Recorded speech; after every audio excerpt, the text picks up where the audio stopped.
set of challenges await.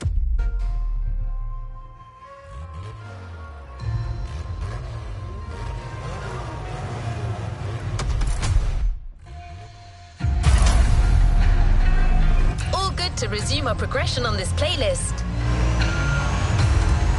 We can't really get a taste of modern Japanese car culture without some proper urban racing and seriously modded customs.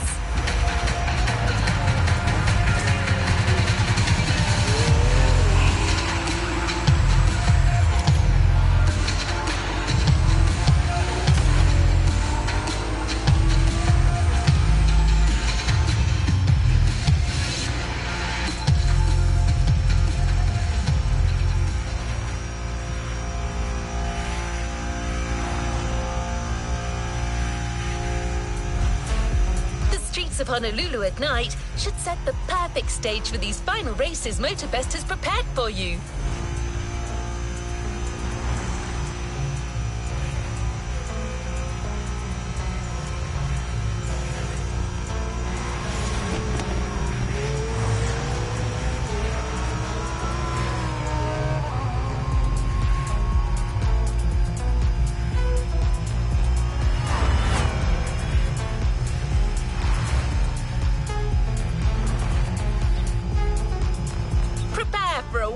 Run.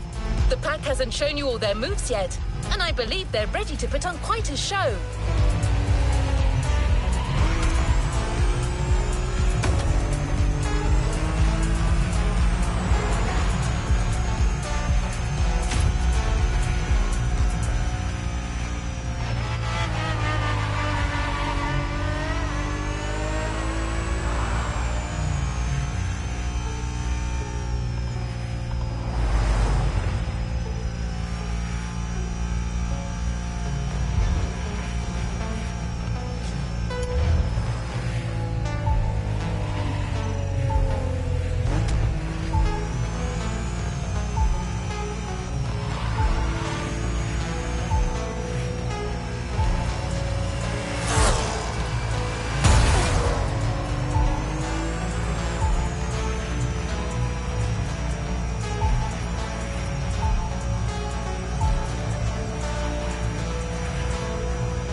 culture without some proper urban racing and seriously modded customs.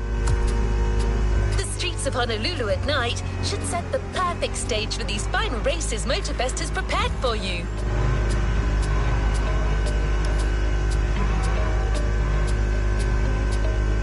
Prepare for a wild run. The pack hasn't shown you all their moves yet, and I believe they're ready to put on quite a show.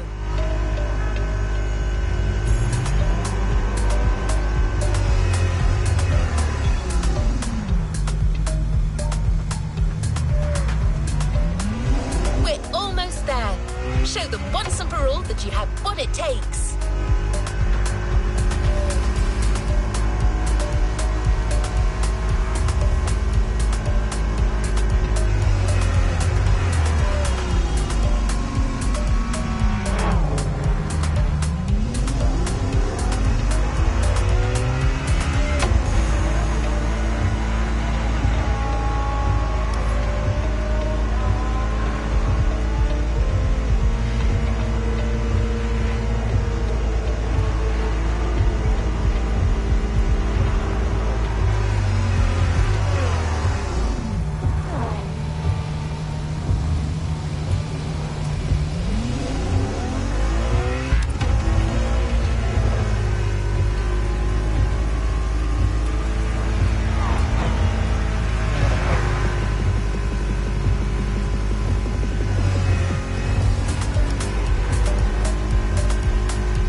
of modern Japanese car culture without some proper urban racing and seriously modded customs.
a taste of modern Japanese car culture without some proper urban racing and seriously modded customs.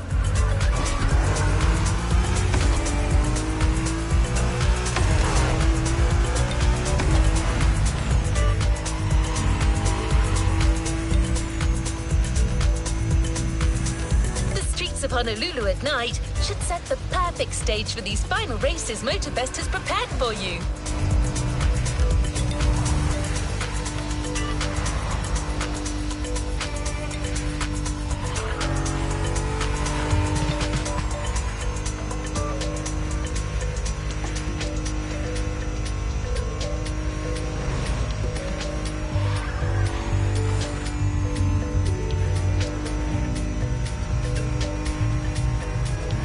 For a wild run. The pack hasn't shown you all their moves yet, and I believe they're ready to put on quite a show.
Shall we continue our journey, driver?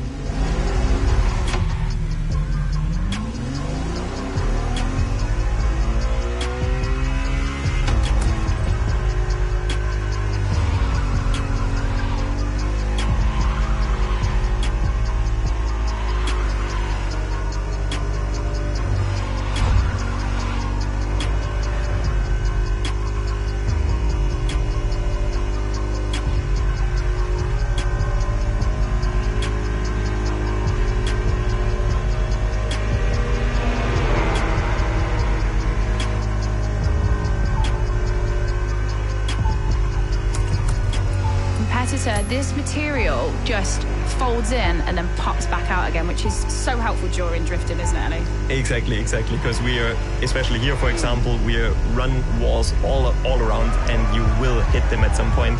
And if you have something that just smashes to pieces, it's just gone after the first lap. And the carbon Kevlar is, as you said, the hero.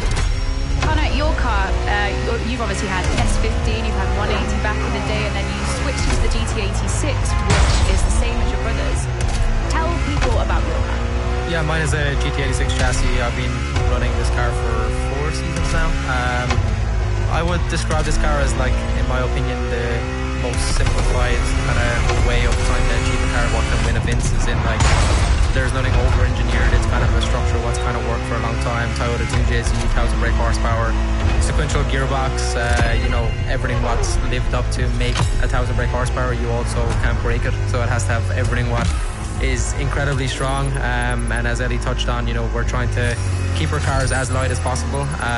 You know, I would say that I probably have one of the lightest cars on the or on the grid, so you know, that's the achievement. We're building the car so it's small, nimble, can do, you know, cool things. And there's some people love the chassis, some people hate the chassis. Me personally, I love it. It's took a long time to get it to where we need it to be, but if I was to describe it, I would just say it's like a mini rocket, and it does a good job, and I enjoy driving it. We've got to put it out there. Do you think 1,000 horsepower is now the benchmark power figure that you need in drifting? I would say on a high level, yes. Yeah, it's crazy right now. Like, it doesn't really make much sense, but yeah, it is 1,000 brake horsepower. I remember the first year I drove in Drift Masters in 2018, I had a good 600 brake horsepower. Like, same here. That's with a good dyno sheet. Like, with a little bit of tire, you know, slip on the dyno. Yeah, I made 600 brake horsepower, and it's like now you're like, if you turn up with 600 brake horsepower, you may as well just go home. Go home. You spent all your money to come here, and you may as well sit in the grandstand with your car sitting pretty in the pits. So, but it's crazy. Like, also, I started Drift Masters with 620 natural aspirated horsepower, and in Riga I was clutch kicking in 5th gear. Yeah, I remember the same. I was the same as well. Yeah, like coming around the turn. Wow!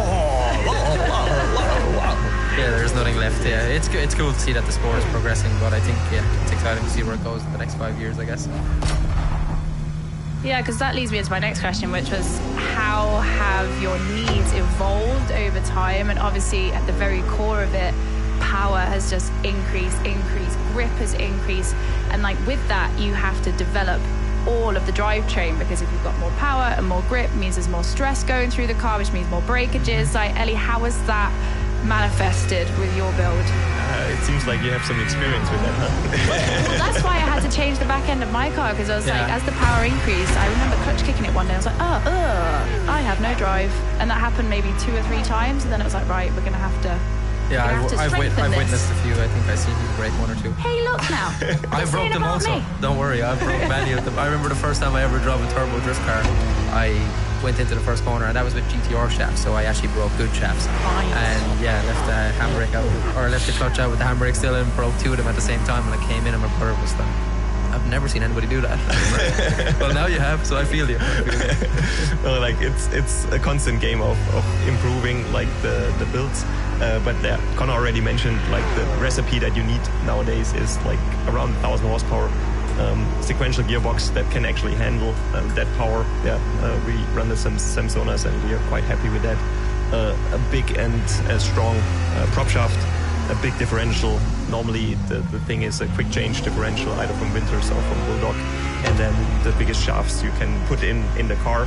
And yeah, this is basically what you have, and then you just need to maintain it and check when there's play in the drive shafts, just change them before they break actually. And this is what makes it quite intensive to run a drift car on that power level. because it's not a question if something breaks, it's just when. That's one of the nice things about playing in the game, because it's like, oh, I clutch kicked it, and it doesn't matter, we'll just go straight back to the start. If something broke, it doesn't matter, but there's nothing more devastating as you come and you initiate, you think you've got it all absolutely bang on, and then just kaboom. Yeah, reset button is nice. It would be nice in real life also. Yeah. Okay, so Connor, you gave us a description of drifting.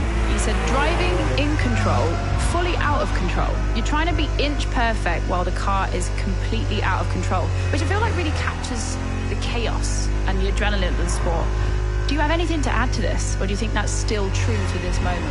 Yeah, 100%. I think, the biggest thing right now about drifting is how hard it is to win. It's like, even like 2-3 years ago for me, it was kind of, you would turn up to an event and you would be confident that you're going to have a good result, or you're, put in the work to have a good result. Now you turn up and it's like everybody has evolved so much and got like so much better. It's like trying to find what is the definition of on the limit. What's the definition of too much? It's like you're playing with fire every single lap, and even now in practice you have to go to that level, because if you're not ready to do it the minute the main competition starts, it's like, wow, I don't know what to do. So I think that quote kind of explains it pretty good, but I would probably improvise a little bit more of like actually how on the limit we are of out of control, but in control at the same time. So, I think gives a good an explanation, but I think for me it's like now as you watch live streams from 5 years ago to now, it's like, okay, we're pretty much close to being nothing left in the tank, Yeah.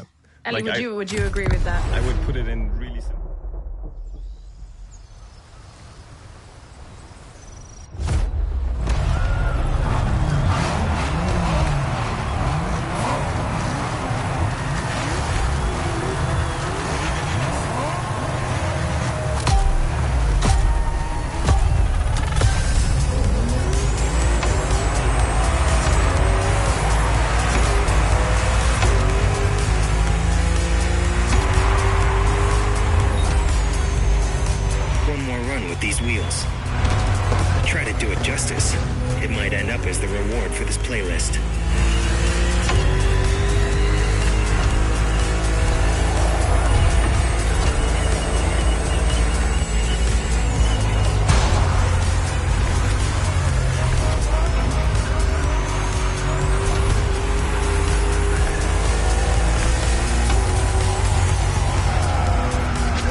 Me of the cars from my custom magazines, the kind of style that leaves a mark on a kid. In the 90s, only a few tuners like Kato were customizing European and American cars like that. Aggressive and radical.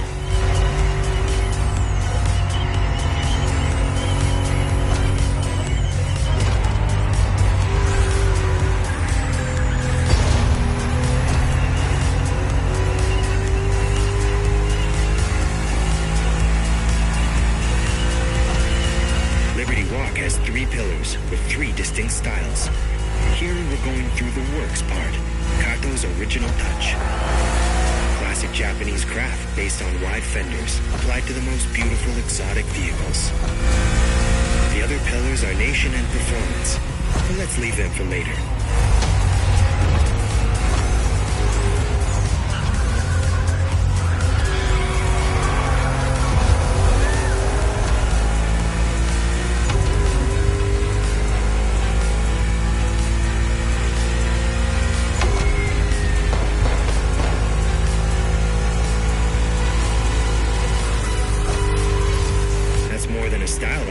BMW.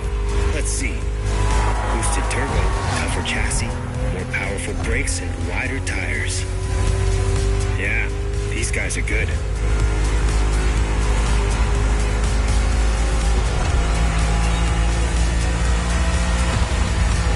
Don't be shy now. Set it free.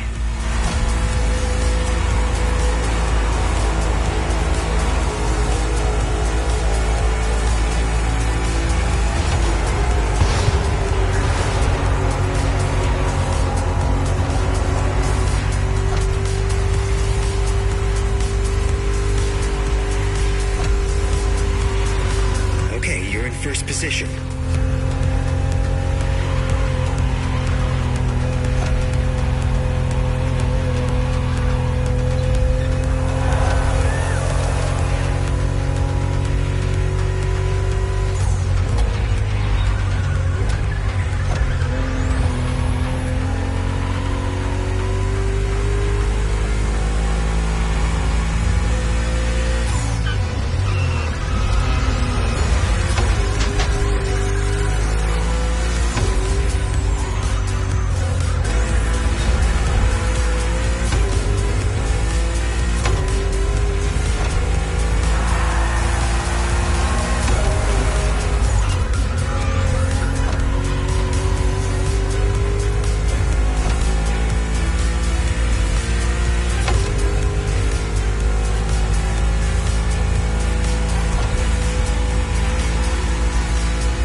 Isn't over.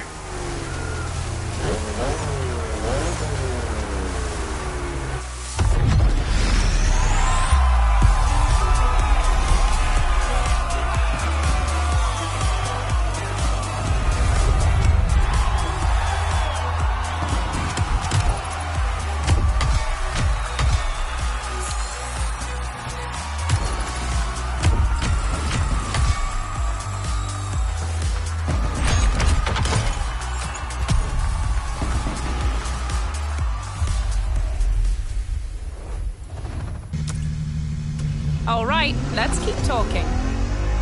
Watch live streams from 5 years ago Last event of the first Liberty Pillar. to now, it's like, okay, we're pretty much close to being nothing left in the tank, you know. Yeah. Ellie, Like would you agree with that? I would put it in really simple words. It makes more sense to play roulette than try to win a Drift Masters. Yeah, I could play Like it. the possibilities You are are higher. a poet, my friend. Like for sure. So we've talked about the discipline of sport. We've talked about the high moments, the low moments, but we're going to now focus back down on the cars themselves. So if I was to open up the bonnet, Ellie, what would I find? Probably one of the most complicated engines in drifting nowadays. I agree. So the exact opposite to Connor's approach. We tried to take a current engine, a modern engine, take the modern technology that actually helps us to produce over 1,000 horsepower very reliably. And you see like way more wires, way more sensors, this, that, and so on. And it's very complex to get it to run. But once it's running, for us at least, touch wood, it was really reliable for You're switching rides this time. We've got a modded Nissan GTR for you. Ready to go? Yep. We're going full Japan on this next event. I'll let Toji take over now. He's not the chatty type, but when it comes to customs, passion awakes. past 3.5, almost 4 years now. Big turbo, 2 turbos, 1 turbo, what are we looking at here? One single turbo, now also on display, because on our M4s it's a low mount, so you can't see it, but now in the F22 it's a top mount, so you can see a big turbo hanging there on the engine, and this, in my eyes, very beautiful modern engine. Nice. Connor? Yeah, I think that's what's exciting about when you pop the hood of a drift car. It's like 1,000 brake horsepower, so you have to have the tools to make 1,000 brake horsepower.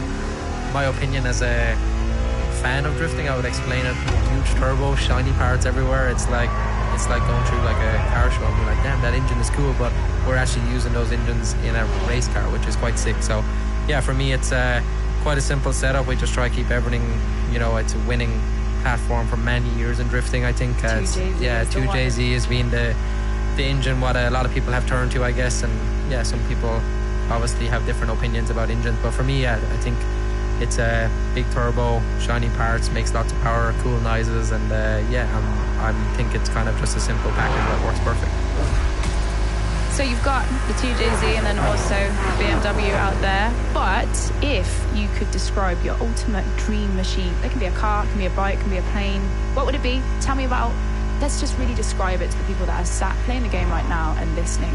I want colours, I want sounds, I want everything. that's a good one. I would have two if you don't mind. Fine. So first one is obviously G87 M2, the current M2. Class. With the S58 in, very lightweight, ready for competition to go on walls, take the war that is there. This is definitely the next thing also on our map. And the other one would be like a kind of a funny one. Very old Toyota Starlet, like hatchback, rear-wheel driven. I had the chance to be in Jamaica last year and judge a Red Bull Car Park Drift event, and I saw like 4 or 5 of those, and those look so nice. And I somehow have a sweet spot for hatchbacks anyways, and either put a small 4-banger in with a turbo, or maybe even a very small natural aspirated V8. I think this would be a really fun car to drive. Yeah. Connor, to you? Yeah, mine are kind of, I have a retro one for sure as well, which is, I think, an Irish classic, a Ford Mark II Escort, but I would build it to be the wildest drift car ever. Like, anything I could do to it, I would do to it. Just body panels everywhere, kind of just crazy. Not as a competition car, but just more just something what's iconic and kind of, I guess, it has a little bit of history as well. You know, Ford Mark II Escort is a famous car in Irish rallying, and always wanted to do one as a drift car. And then I've also kind of have another one, which is an interesting one, with a Porsche GT3 RS. I would love one. It's also my dream road car, but I would love one as just a kind of a car where it kind of like goes against people's opinions of like, it's such a beautiful car, and I would just be like, I would love to take that thing and just wreck it off a wall. You know, not wreck it off a wall, but you know what I mean. Like have it as in you can just go out like and blow a taillight off it, and everybody's crying in the grandstand. It's a Porsche GT3 RS. So that would be me. Yeah, also me as well on the other side. But I think for sure it's an interesting one. But I think if I was to take like the chassis and develop a chassis of like making just a cool drift car, those are two what are not competitive drift cars. Because in my opinion, competitive drift cars are, I spend my whole life with them. So for me, they're like a little bit like not boring. They're obviously not boring. They're super exciting to drive, but the fun ones are a little bit more exciting. If you were to take me on a tour of your garage, have a look around personal garages, what would I find? Would it be like prize cars, bikes in there? Ellie, what have you got hiding in there? Oh, in my garage, there's actually not too much going on. Almost there. Show them what you've got. In the lucky situation that I can drive an M3 Touring at the moment. Nice. G81 is very nice. G81 is really nice. I really love this car because you can just go on road trips, can also be a lunatic if you just put it to rear wheel drive, and so it's amazing car. But actually, I don't even own car. Like, yes, we have the drift cars from our team, and you would find them, and you would find a lot of tools and engineering stuff. So I'm also really fascinated and passionate about all the engineering that goes in doing the simulations, looking at things, cooling, whatever, aero and stuff like that. So my garage doesn't look too fancy, too shiny. It would rather look...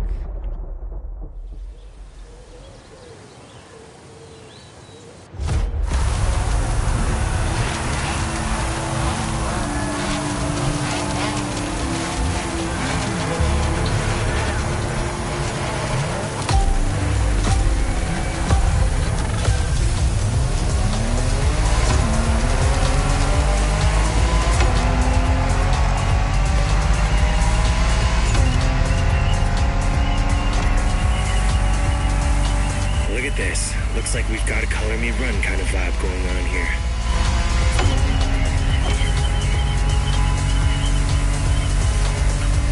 Back to basics for the last works race. A Nissan GTR with an insane body kit.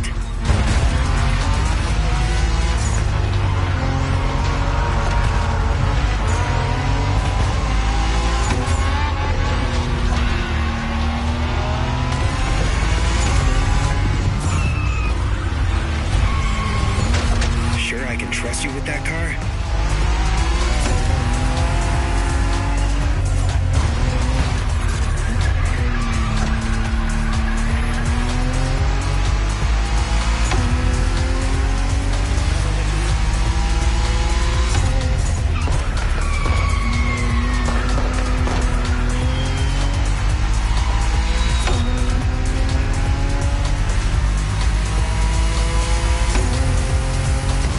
Suzuku, a bad boy thing and clearly the inspiration here. Back in the the 70s, Japanese clans loved to make noise and showcase their styles in illegal races. Those cars, it was crazy. Kato knows his classics.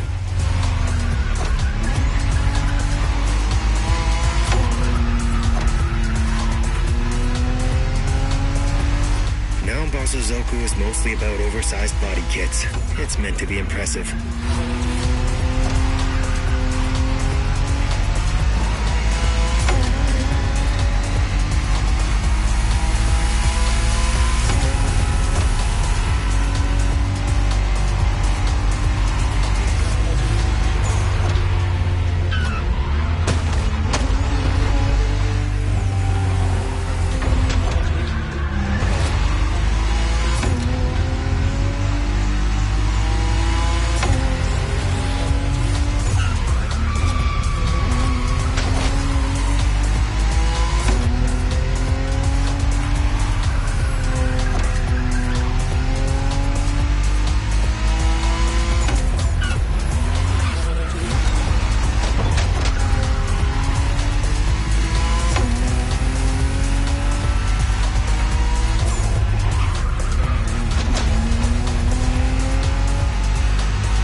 GTRs are a classic of the Japanese car culture. Aggressive by design, but as soon as they pass through Kato's hands, they become insane bangers. Come on now, finish that race.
Liberty Nation.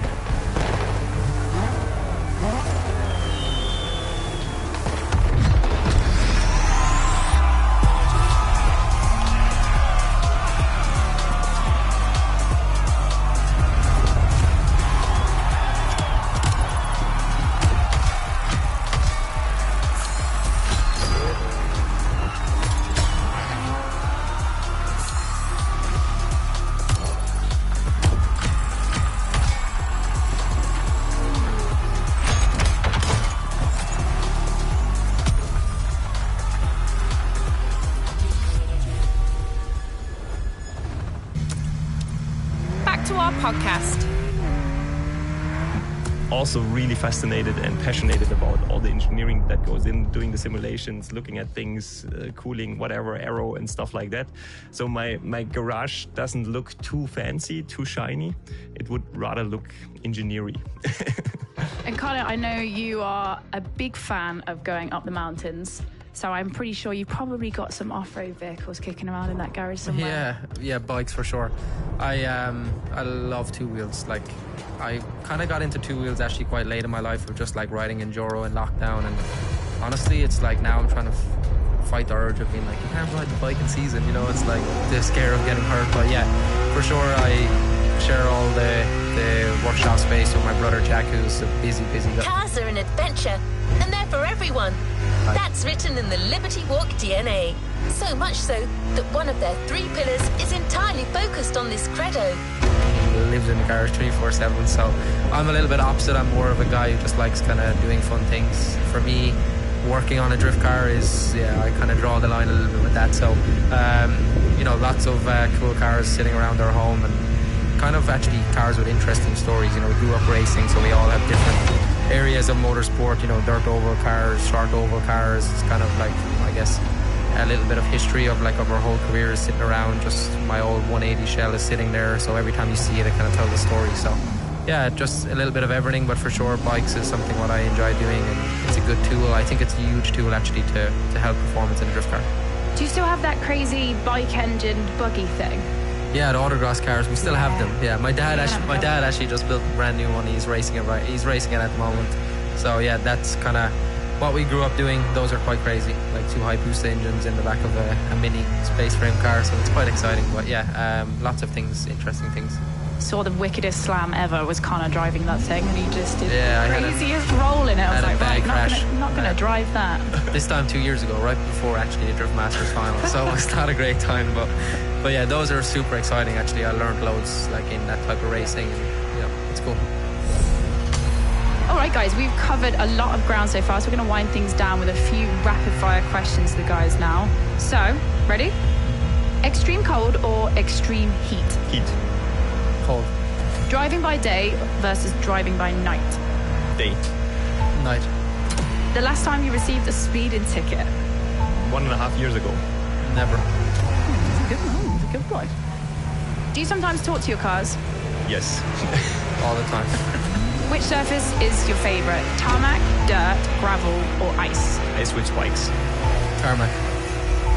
So we're going to wrap up by actually quoting your brother, Ellie, Joe Tunji. He said, staying focused is about giving at least 190%. What do you do to stay focused? And give us 3 top tips that we can, whilst people are playing this game, that they can absorb and use in real life. So for myself, it really was like the training that I've done. Endurance training helped me to stay focused over the entire day of a competition, because our competition days are super long. You're only in the car for, or drifting the car for 30 to 45 seconds, like maybe 10, 12 times a day. But you have to be like 100% each and every time. And endurance training, like just jogging, cycling, stuff like that, helped me to stay on the same level for the entire day. Before that, I really felt like yeah, when the day went on in the afternoon, I had like some drops, and this basically helped me big time. I think advice, probably what I got over the years, is like something what I would just tell myself during the day is like, be patient. You know, I think is stay in the zone, stay focused. You know, enjoy. I think the process is another one. You know, like don't stress out if something isn't going in your way, and just try stay away from the environment. What is probably, you know, if your car is getting worked on, just leave the chat. You know, go to the starting line and ride with your helmet and forget about all those little things. So there's many ways to stay focused, but for sure, you know, the preparation for an event and simulator and building all that stuff is something what helps you to get focused. But in the moment is many things. I could talk forever about that. Well, there's definitely more than 3 top tips there. Patience, take yourself out of it, and just remember all of the good advice that you've been given over the years. I think that's some super solid advice there. And training. Actually, that was the other one from you, Ellie, as well. Well, guys, as you know, Motorfest, the podcast, is available to try different motorsport disciplines in the season 6 of The Crew, be it flying, motorbiking, GT cars, or drifting. But there is a world of careers out there, and I'm going to throw it back to you guys for the last time. If you had to change things up, I'm talking switch the whole career path and be able to join a different discipline, be it in any kind of sport, at the level that you're at right now, what would it be? I think I would pick drifting again. Or really, you're going straight back into it? I thought you'd go for basketball. I knew you were a keen basketball player. Yes, I was a little bit too small. Oh. No, like, yeah, I would go for drifting again. As I said, financially the worst thing that I've done, but emotionally the best. And I just like, because in drifting it's not like we have a 50-person team here and I'm just the driver and nothing else. Like, yeah, I do the engineering, I do mechanics, I sometimes drive the truck and so on. And I just enjoy seeing that the whole system or the whole team works as a whole, the whole car works. And it's just my happy place, I would say. Connor? I guess my answer is probably quite similar because, you know, drifting is something what I love more than anything, the whole sport, the whole environment. But yeah, I probably would have tried to dabble in the whole circuit racing world, you know, racing karts and go down that adventure. But to be honest, I'm kind of glad that I didn't, you know, go down that route of trying to chase that dream and put it into to use something of what is motorsport. But I guess it would be a hard decision to stay drifting or try something else. But I'm happy what I'm doing. I'm going to go left field here. It'll be tennis for me. Tennis? Straight up tennis. Like female tennis player. Badass. And then the money that you can earn at the top level. That'll be me. All right, guys, sounds like the engines are just being warmed up there outside. Thank you so much for joining us on the podcast. It's been a delight. I've learned so much, actually. I've known you for years, and now I feel like I know a lot more about you. So thank you so much, Ellie and Connor. Thanks for having us. Thank you. Right, that's it today, guys, for our episode of Motorfest podcast. Make sure you check it out on all platforms. You can also see it on YouTube. And if you're playing the game, you can also listen to it live right there. My name's Becky Evans, and it's been an absolute pleasure. And make sure you check out the crew, Motorfest from Ubisoft. Thanks so much. We'll see you soon.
Masters with 620 natural aspirated horsepower. And in Riga, I was clutch kicking in 5th gear. Yeah, I remember the same. I was the same as well. Yeah. Like coming around the turn. Wow! What's happening, guys? I'm Becky Evans, and welcome to Motorfest, the podcast, brought to you by Red Bull and the iconic Ubisoft game, The Crew Motorfest. This is a podcast where I get to talk to the top motorsport athletes in the world about their passions of all things speed, wings, and wheels.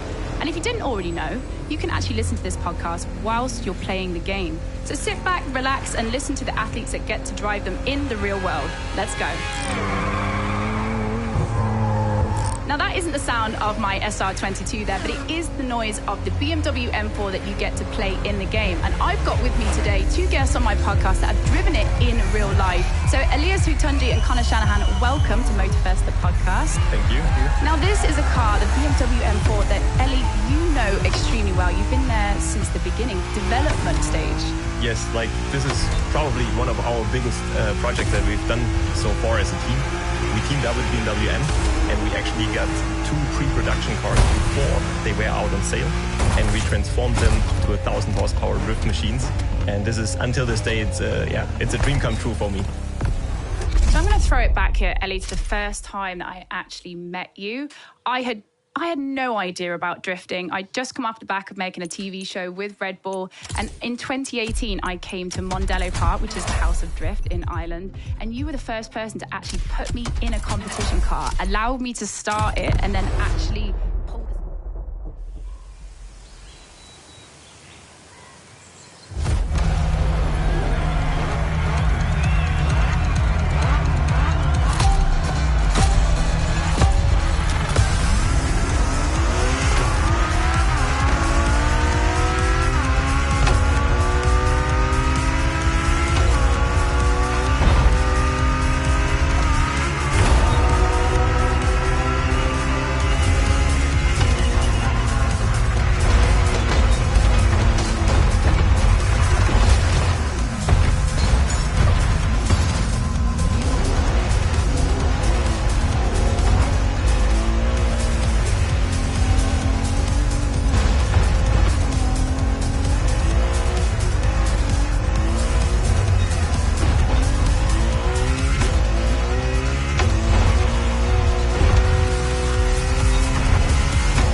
crack on. Our guest still has plenty of things to say.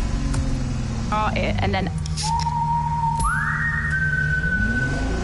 there's been time where I was working 12 to 14-hour days, 7 days a week, working 2 or 3 different jobs sometimes, just to pay for another hour of flying and another flying lesson. And yeah, it's been worth it. welcome back to Motorfest, the podcast. My name is Becky Evans, and this is a podcast brought to you by Red Bull and Ubisoft's iconic game, The Crew Motorfest. Now, in this podcast, this is where I get to talk to motorsport athletes about their passions, all things speed, wings, and wheels. And you know what the really cool thing is? You can actually listen to this podcast whilst you're playing the game.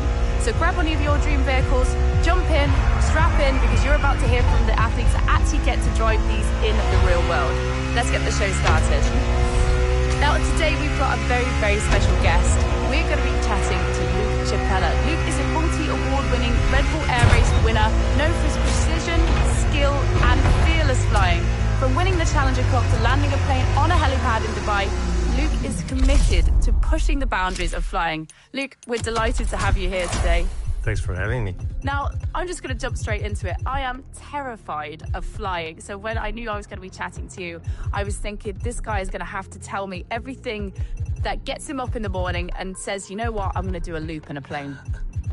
Flying aerobatics gives you such a freedom. It's not every day that you can fly aircraft upside down, or you can fly it in reverse, like at 60 kilometers per hour.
to the interview. Craft upside down, or you can fly it in reverse, like at 60 kilometers per hour. All the G-forces that we experience.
Let's keep talking.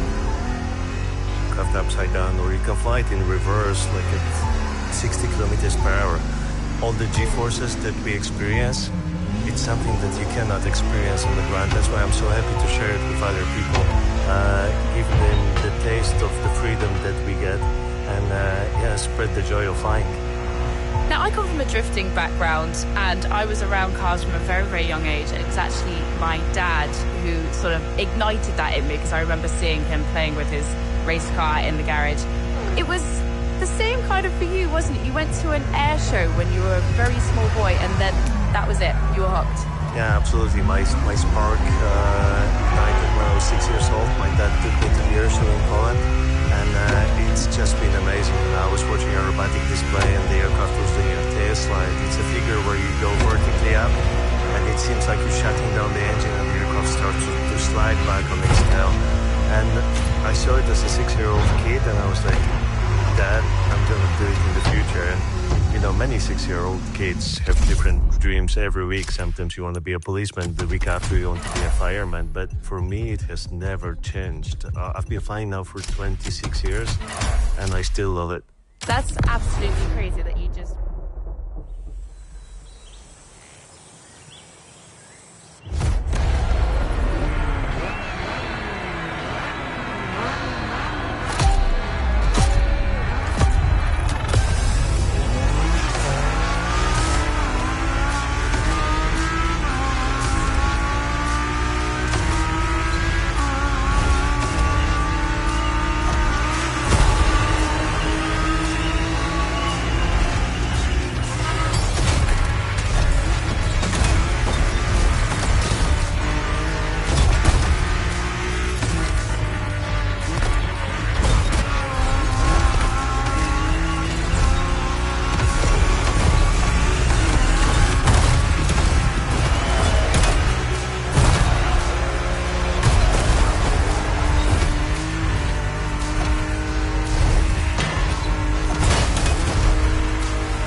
get back to Motorfest, the podcast. 6 years, and I still love it. That's absolutely crazy that you just picked your direction and just stuck with it. I mean, your first flight lesson, you were 14 years old, and then by 16 you'd got your license. So there was definitely method in your madness. This was all moving towards where you are today. Yeah, absolutely. I was so motivated. Like from this air show, I started playing with aircraft models, pre-flying models, and then I just went to the airport and I became what's known as a hangar rat, cleaning the airplanes for everyone. And in exchange, they would take me for a flight and usually let me fly the aircraft, give me the first lessons. By the time I went solo at 16, I was over the moon. It's been a lot of hard work, but so rewarding as well. Luke, we were just saying to you just then, flying was always going to be what you were going to do. And I'm going to give you a question, which I almost feel like I know what the answer is already. If you could be a car, a plane, a boat, or a motorbike, which would you be and why? Yeah, of course I'd go for a plane, but, this is what my life is all about. It's always been about flying. I have 13,500 hours in the air. That's like 4 years of my life. 10% of my life has been spent in the air. So,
to our podcast. 5,000 hours in the air. That's like 4 years of my life. 10% of my life has been spent in the air. So,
Let's get back to Motorfest, the podcast. 5,000 hours in the air. That's like 4 years of my life. 10% of my life has been spent in the air. So, yeah, I just want to be a better pilot with every flight I take. I'd love to know more about the bullseye stunt. I mean, we saw and heard it at the beginning of the episode. Personally, for me, I remember seeing that, and I watched the video and I had a heart attack and was like, oh my God. But obviously I know that this guy made this happen because everyone's celebrating it, but I couldn't cope with it. I almost got a heart attack on the first one as well. It was incredibly difficult project that we did. Landing a plane is such a short distance. It's not something very unusual for this kind of aircraft, but landing the plane on a small helipad that is 600 feet in the air, 200 meters above sea level, that hasn't been done before, and it comes with a lot of difficulties. One of those difficulties is the shape of the building created very special wind vortices, like a little tornadoes coming up the building, hitting the helipad, and these tornadoes wanted to suck in my aircraft and throw it towards the building. And that's what happened on the first two attempts when the winds were quite strong. So usually if you try to land short, you want a lot of wind because the wind will assist you, but not on a helipad. On a helipad, the less wind we had was easier to fly with the plane. So all in all, it took me like 650 practice landings before I went for the actual landing on the helipad, and the first two attempts on the helipad on a windy day, they were not very successful, and then we had to reset and try again the day after, so that was quite challenging. I feel like the stakes are quite high, especially when you're doing something like that as well. Not only are you on like the Red Bull World stage creating a moment in history, there's the practical element of it as well, of trying to land this thing on a really tall building. Yeah, so for me, being the best pilot I can be, it's the most rewarding. I'm not doing any of this for fame or money or whatever. I'm just doing it to show that I'm good, and I always want to be the best I can be. And I think we proved with this project that was one of the toughest things I ever did with the plane, and now we can see how successful the project was. We have like way over 1 billion views on the videos all over the platforms. So. That's brilliant. I mean, it's unbelievable. Now, for you guys that are listening at home, air sport, the sky is literally... Cars are an adventure, and they're for everyone. That's written in the Liberty Walk DNA. So much so that one of their 3 pillars is entirely focused on this credo. Limit with this. Aerobatics is a bit like acrobatics, except you're flying an aircraft. There's a lot of other things to consider, though, when you are flying. There's obviously safety, speed, weather.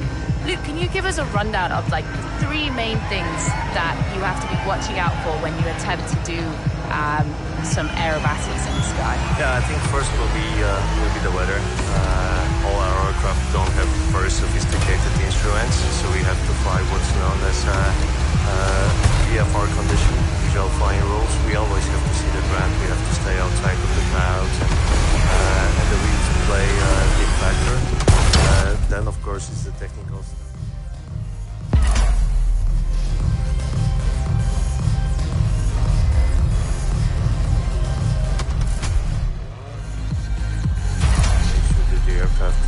Let's airworthy. Having an engine failure approaching a helipad so close to the building or flying upside down 2 meters above the runway. Yeah, it's an extreme sport. So second for sure would be the technical side, and I think the third, but as equal as the other two, would be of course pilot fitness, and we want to make sure I'm rested, I'm in a good physical condition. The G-forces is something that we fight with a lot. We fly from -8 Gs to +10. What it means, I can get up to 10 times heavier, like weighing 80 kilos. I have 800 kilos of force hitting my body. The blood is 10 times heavier, and it drains away from the brain, goes towards my legs, and you can faint and you can lose your consciousness, and that can be, of course, very dangerous when you're close to the ground flying at 400 kilometers per hour. Yeah, that does sound pretty crazy. I've seen some of the videos, where people, when they put passengers in the plane. That's why I'm frightened, Luke. When you said if I can go in the plane, I'd be like, I'd pass out. I'd be rubbish. You'd be looking back, and I'd just be asleep in the back seat. Terrible. Luke, help us understand a little bit more about the specifics of your job. I mean, because what people need to know is obviously... Treat this playlist. You compete in Red Bull Air Race as well, and that is a competition. So what are the skills and the awareness that you need to be able to do this? Yeah, Red Bull Air Race was one of the best